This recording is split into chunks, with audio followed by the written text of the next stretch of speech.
So, Nancy Spungen was the American girlfriend of Sex Pistols bassist Sid Vicious, and they lived at the Chelsea Hotel after the band The Sex Pistols broke up. Nancy has her own Wikipedia page, and here is some of what it has to say about her. Nancy Laura Spungen, born February 27, 1958, and died October 12, 1978, was the American girlfriend of Sex Pistol bassist Sid Vicious. Nancy's life and death have been the subject of controversy among music historians and fans of the Sex Pistols. Raised in Philadelphia, Spungen was an emotionally disturbed child who was diagnosed with schizophrenia at age 15. After being expelled from college, she went to London at the height of the punk rock craze and became involved with Sid Vicious. Their relationship was punctuated by bouts of domestic violence and drug abuse. The press soon labeled Spungen nauseating Nancy for her shocking behavior. After the Sex Pistols disbanded, the couple moved to New York City and checked into the Hotel Chelsea, where they spent their time consuming drugs. In October of 1978, Spungen was found dead in the bathroom of the couple's room of a single stab wound in the abdomen. Sid Vicious was charged with her murder, but died of a heroin overdose while on bail in February of '79. Sid Vicious was charged with her murder, but died of a heroin overdose while on bail in February of 1979 before the case went to trial. Various authors and filmmakers have speculated about Vicious's role in Spungen's death and the possibility that Spungen was killed by a drug dealer who frequently visited their room. So the Wikipedia page is quite extensive, so I'm not going to read through the entire thing. It has a lot about her early life, her education. On her relationship with Sid Vicious, it says, Spungen left home at 17, moved to New York City, where she worked as a stripper and prostitute. She followed bands such as Aerosmith, Bad Company, the New York Dolls, and the Ramones, and in 1976 she moved to London possibly to win over Jerry Nolan of the Dolls and the Heartbreakers, but met Sex Pistols instead. When lead singer Johnny Rotten showed no interest in her, she pursued bassist Sid Vicious, and they soon moved in together. During the tumultuous 19-month relationship, Spungen and Vicious, who was already abusing multiple drugs, became addicted to heroin and other drugs. The tabloids dubbed Spungen nauseating Nancy. So when they moved to the Chelsea Hotel, they both resided in room 100, and they registered under Mr. and Mrs. John Simon Ritchie, which is Sid Vicious's real name. So on her passing, it says, over the next few months, Vicious and Spungen spiraled into deeper drug abuse punctuated by domestic violence, with Vicious allegedly attacking Spungen.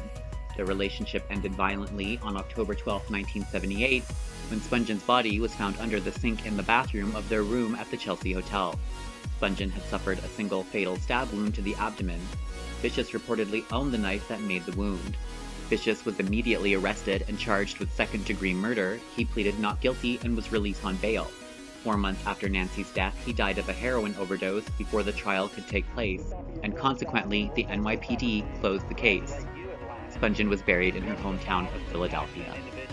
So the really interesting part here for me is what it says in the aftermath, which is there are several theories that Spungen was murdered by someone other than Vicious, such as one of the two drug dealers who visited the apartment that night, and that a possible robbery was involved, as certain items, including a substantial bankroll, were claimed to be missing from the room. In his book Pretty Vacant, A History of Punk, Phil Strongman accuses actor and stand-up comic Rockets Redglare of killing Spungen. Redglare had delivered 40 capsules of hydromorphone to the couple's room at the Chelsea Hotel the night that Spungen died. Throughout his life, Redglare steadfastly denied any involvement in Spungen's murder. He stated that the other dealer, known to people as Michael, had been there that evening and had left before him to obtain more heroin and was due back after he left the building, he said. He believed Michael returned, found Vicious out cold, and attempted to steal the remaining drugs, leading to a confrontation with Spungen. Alan G. Parker directed the documentary Who Killed Nancy in 2010, which includes interviews with Vicious and Spungen's associates, including John Holstrom, Don Letts, Glenn Matlock, and Howie Pyro, among others. So I did attempt to actually watch this documentary, and I got about maybe a third to about 40% of the way through the film. However, I couldn't actually finish the entire film. In the first half, there is a very detailed account of animal abuse, which completely put me off. I had to turn it off right away, and I will not be watching the documentary. So I definitely do not recommend this documentary to anyone who does not want to hear brutal stories about animal abuse. denofgeeks.com actually did a feature article on red glare, and here is some of what it had to say. Another documentary that featured red glare came out in 2009. Director Alan Parker went through all the evidence of the punk royalty murder and interviewed 182 people to find who killed Nancy. Maura figures heavily in the case. The couple's Chelsea hotel room was crowded on the night of the stabbing, and Spungen was flashing a wad of cash that had never been found during the original investigation. Several people hypothesized, like they did in the Oral Punk history, that Maura stabbed Spungen and silenced Vicious by giving him an ultra-pure hit of smack. There's speculation that it was videotaped as some kind of snuff film. So, some of the reasons why people believe that it wasn't Sid Vicious who killed Nancy was that when they investigated the room, they had found that the television set had been moved in front of the door, and they actually found a bloody handprint on one of the beds that was not the bed that Vicious was sleeping in.